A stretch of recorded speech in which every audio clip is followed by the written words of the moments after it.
I just wonder whether the West Coast Eagles are being absolutely honest about where they are as a footy club. And I thought these comments from their new CEO, Don Pike, on the weekend were intriguing.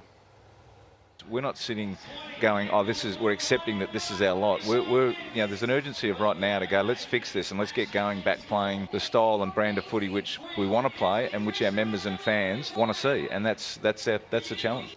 So if there is urgency about it, why did they only take one player in the draft in the first 30 picks? When Harley Reid is out of contract, that's if he doesn't extend in the first 3 years. This is the age of all of these star players they're going to be. Gaff will be gone, Darling will be gone, McGovern and Cripps will both be gone. Yo should have been traded to Gold Coast at the end of last year. Kelly is going to be 32. This is a group, Kane, that for me is going to get worse before they get better. And now they start talking about urgency. Look, I'd be the last person to defend the Eagles and the decisions that they've made. But what if Harley Reid did what he did on the weekend for North?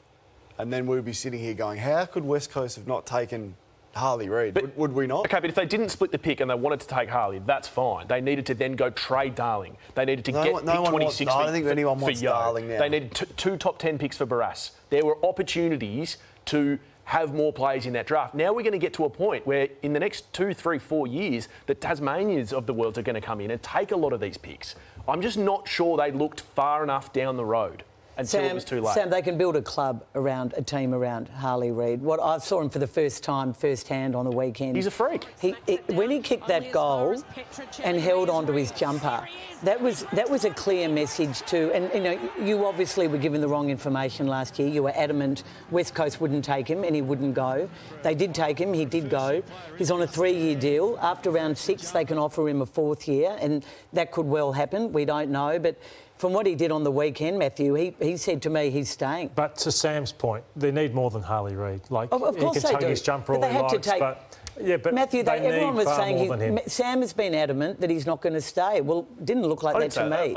I didn't say that. I'm saying unless they put other people around him, if he is the second coming of Dustin Martin, look at the people that came through with Dustin Martin at Richmond. Jack Riewoldt, answer Trent the Cotchin, question. Do Alex you now Rance. think Harley Reid will stay at West Coast? How could you know? He's 4 games into a 3-year contract. I have no idea if he's going to stay. I tell you one thing, if they finish bottom the next 3 years, they're going to find it really hard to keep him.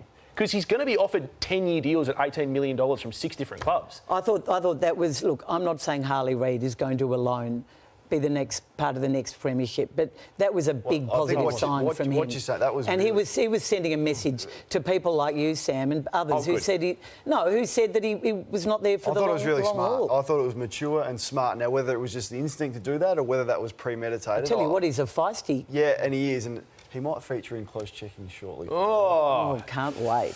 Good segue, because Close Checking is next, and all, of course, with good call, bad call, plenty more coming up on Footy Classified. Thanks, Scoop. I just want to highlight some of Adelaide's issue, well, a small one anyway, and then compare them to one of the best teams in the competition. This is Josh Rochelle late in the game, trying to do it all himself, and he had a long shot for goal that didn't score as well. But this is Taylor Walker's ball. Look at that space. That is what you want. That's your dream as a forward. The kick from Rankin is perfect, and then a little half forward comes and chops off in front of Taylor Walker. Disaster. Compare it to this. Watch Petrarca. He's open, but he doesn't want the ball. He's saying, no, kick it to a more dangerous spot. Ben Brown with the block for Van Rooyen, and Melbourne get a goal. So that is selfless play from Petrarca, who gets nothing out of it. I don't get to see Fremantle play live very often, but Frederick, just watch what this guy is doing. His numbers aren't massive, but his work rate is. Chera needed to block him there, but then he's gone. He did this 3 or 4 times where he comes right up the ground. His speed is electric, and look at that kick. So I think he's set for a breakout. Frederick, Tom Stewart's the best to do it. This is just unbelievable. If he does not make that spoil, that's a goal. They had the whole forward 50 open,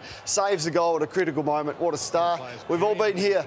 We've all been here for Josh Weddle, and it's not a nice place to be when you look at that, because he takes his eye off the ball, have to absorb the contact, and when you lose that game by a goal, he had to be better in that moment for a young player. Bit of byplay between Reid and Goulden. This is just where he's got to get to. So it's all well and good to be up in the face of Errol Goulden. You had a great game, Harley Reid, but look at the distance that player in his 4th year's put on Harley Reid. That's the level he's got to get to with his work rate off the ball. We know his offensive stuff, but that's the standard that Errol Goulden's setting.